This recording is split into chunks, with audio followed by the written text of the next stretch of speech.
All right, friends, Hurricane Milton has cleared the west coast of Florida.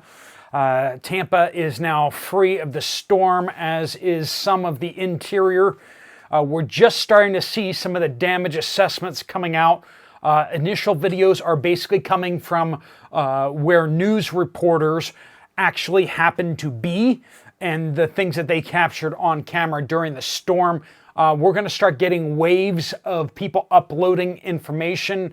A lot of that is being slowed right now by a massive amount of power outages, and this is going to cause a lot more problems for uploading data and stuff like that in the near future. But we got a long way to go with the damage that's done by Hurricane Milton. I'm going to start giving you a little bit of an idea of what to expect over the next few days as information starts to pour in. But so far, the initial things that we're seeing is that the damage is massive. We have 3.2 million people without power. Now, that's not necessarily people, 3.2 million connections. Okay, and in most places, more than one person share a connection, so the number is very, very high. They're saying that this is unprecedented.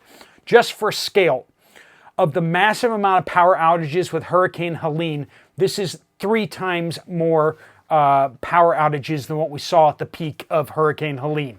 Okay, so you can see how big this problem is. It is widespread, going up a ways and then down south a good ways too. We're just starting to see some of the images out there. There were 2 construction cranes that look like they collapsed, one in Tampa, one in St. Petersburg. Both of them did significant damage to the buildings that they were near, collapsing whole floors, water issues, flooding the buildings. We're talking about high rises here. Big deal there. One of the big things that's coming out right now is the Tampa Tropicana field. The enclosed dome had its roof ripped off, and this is a big deal because that's where they were planning on staging, and first responders were going to be sleeping there for housing so they could respond to the area. That is now not really possible because it's an open air stadium now again. That is a major thing. That stadium is designed to withstand hurricane force winds. This was not supposed to happen. So that gives you an idea of how much damage we're looking out there.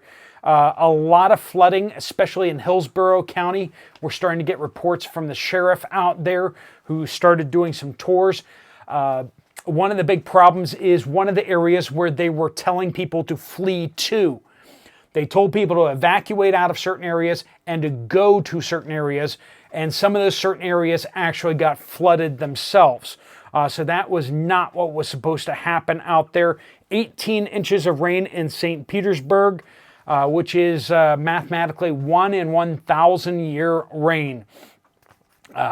And there's a whole calculation on how to do that and such, but it ends up being we get these 1 in 1,000 year things far more frequently than every 1,000 years. 100 plus tornadoes were spotted, and these things did massive catastrophic damage across Florida. A lot of the damage that we're going to see that's really, really severe are going to be in the path of these tornadoes. A number of people have lost their lives because of these tornadoes. So serious things. I want to thank those of you who have been praying for my parents down there. A bunch of you heard that my parents are kind of in the path of that. They are well. Their dog is well too. They stayed at the church shelter, and they are perfectly safe. They just returned home. I just got an update from them that their home is actually undamaged, which is a huge blessing, of course. A bunch of people in their neighborhood, including their neighbors, have had damage done to their homes, to their porches, and everything like that. So that was not a given for sure, they were right in the path of this. So, 3.2 million Floridians without power or homes without power. Gas is another major issue out there. 1 in 4 Florida, across the entire state of Florida, 1 in 4 gas stations across Florida are dry right now. 63% of those within the Tampa area, dry. No gasoline, no diesel. That is a big problem. Governor DeSantis is out there mobilizing everything going. 50,000 linemen are already starting to do their assessments and starting to repair things.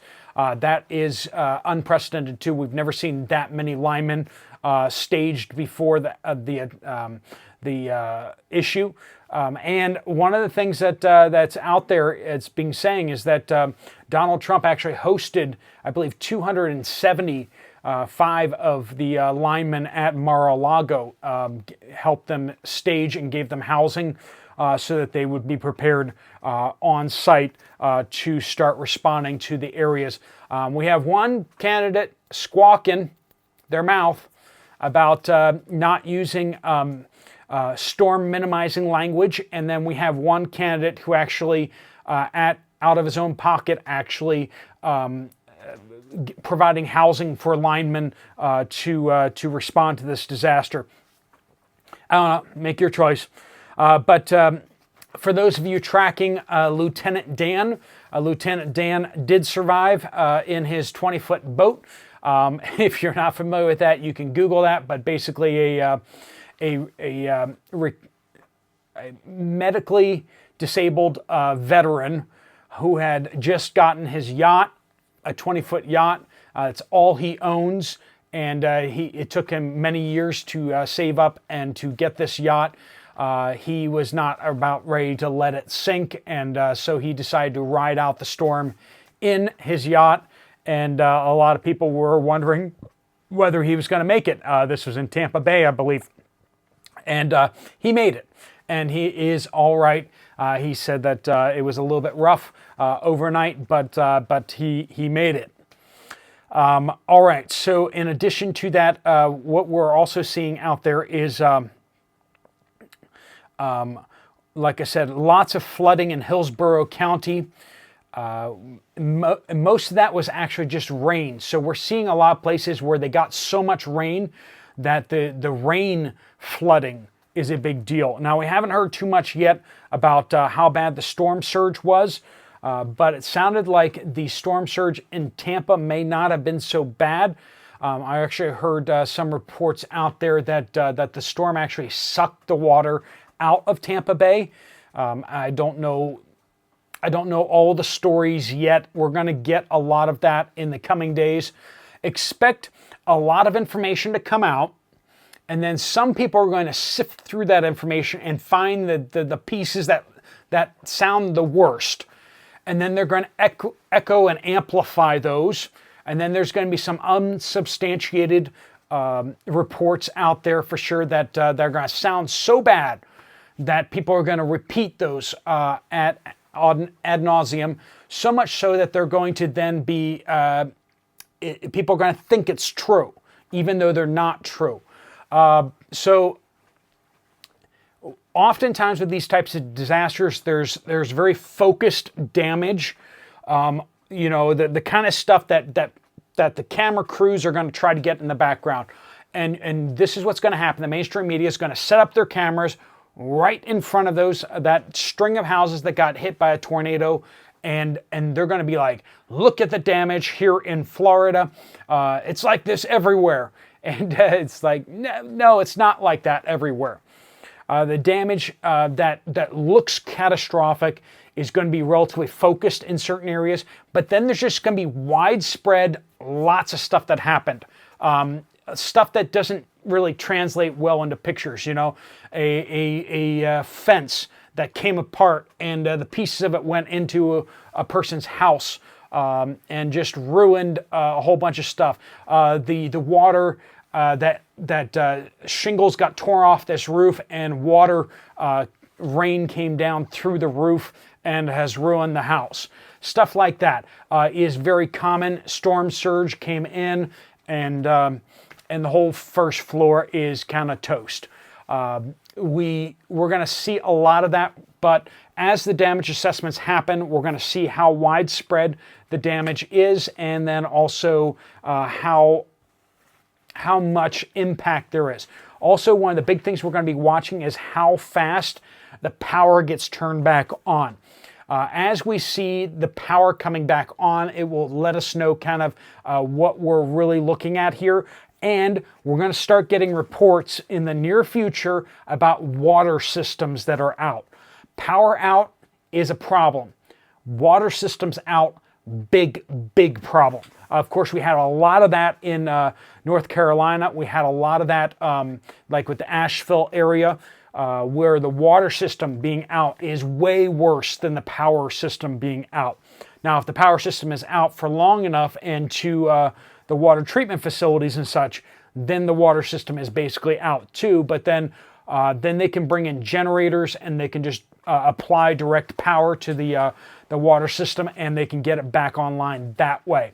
So this is going to be a bit of a move forward. I know we have a lot of people in South Carolina, Tennessee, and a lot of the prepper channels really did a fantastic job responding to and covering the damage and issues in Appalachia.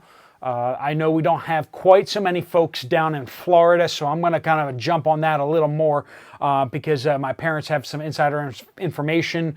Also, I know a lot of you guys are down in the Florida areas. So we're gonna kind of go big on this. If you guys are like, we don't care, we don't want to know,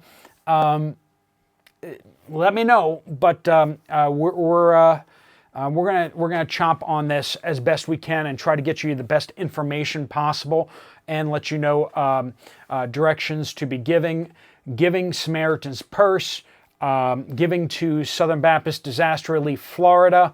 That's a good route for it as well.